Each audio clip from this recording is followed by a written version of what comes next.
Жоспарлы өмірдің тасасында қалған жүрек. Бұл сөзді қалай түсінуге болады? Бүгінгі қоғамда бәрі алдын ала есеппен құрылған. Адамның өмір жолы уақытқа тәуелді бір кесте секілді. 18-де университет, 21-де магистратура, 25-те үйлену, 30-да үй, бала, табыс, жақсы статус болу керек. Бірақ осы жоспарлардың арасында бір нәрсе үнсіз қалып барады. Ол адамның жүрегі. Ол шынайы өмірдің, махаббаттың, тыныштық мекені.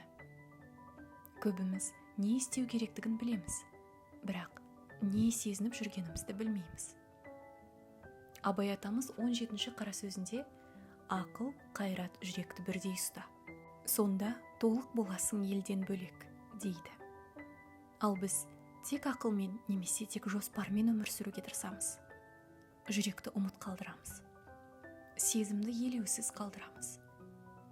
Пайғамбарымыз Мұхаммед саллаллаху алейхи уассалам, адамның денесінде бір кесек ет бар. Ол дұрыс болса, бүкіл дене дұрыс болады. Ал ол бұзылса, бүкіл дене бұзылады. Ол жүрек. Біз жүректі тыңдамаймыз. Сол себепті жетістігіміз көп болса да, тыныштығымыз аз.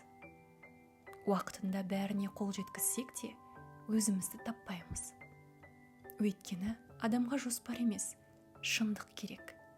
Сыртқы өлшем емес, ішкі мән керек. Бір сәтке тоқташы. Сен өз жолыңда келе жатырсың ба? Әлде көптің сүрлеуімен бе? Жоспарларға қарап емес, жүрекке қарап өмір сүр. Кешігіп жатқан жоқсың. Бақытқа кешіккен ешкім жоқ.